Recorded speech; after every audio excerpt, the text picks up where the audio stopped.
How would you feel if I told my children in an op-ed in the New York Times what you told your children, but the colors were reversed? Actually, Tucker, can I ask you a question? Of course. Will you teach your girls to be cautious around men until they prove that they are men that can be trusted? Men, but not men of a certain race, because I don't think that the races are as different as you think they are. You think one is good and one is evil. That's what you said in your piece. I didn't at all say that in the piece, and if you can cite that, I'd be very happy to see it. But well, you said you can't trust them. Right? I did say no. I did say that, and I think in the same way. I don't know if we're making headway, but I'm going to give you. I asked you a question. Can you answer it? How would you feel if I wrote that piece? No, forgive me. You asked me a question, and I returned the question, so I want to conclude on that. Look, in the same way that you will teach your daughters to be careful around men until they prove that they can be gentlemen.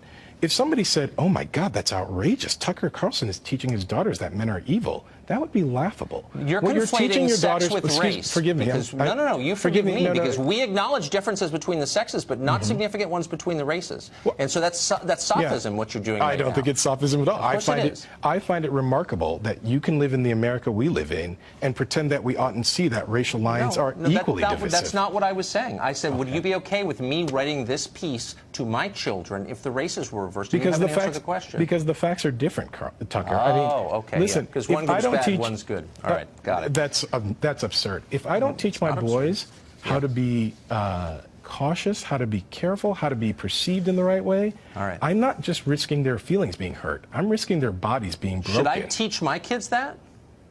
You don't teach your daughters to be cautious until they can be sure that the men around them are trustworthy? That's not what the conversation is about. It's not about sex. It's about race. Right. And no, I don't teach them that there are dramatic differences between the races because I'm not a bigot. So to be sure, it's fine for you to care for your daughters and make sure that they're healthy and well.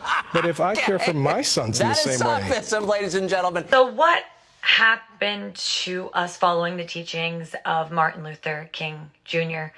when he said we should not judge people on the color of their skin, but on the content of their character?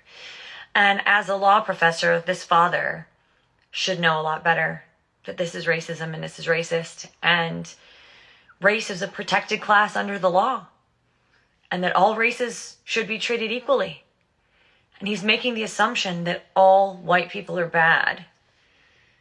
And why would you want your children to think that?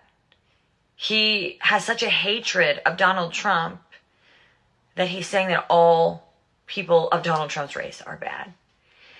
And we should never raise our children to have hate. We should raise our children to have love and compassion and understanding. Instead, he's infusing being fearful and cautious. And honestly, at the end of the day, this is a disservice to his children.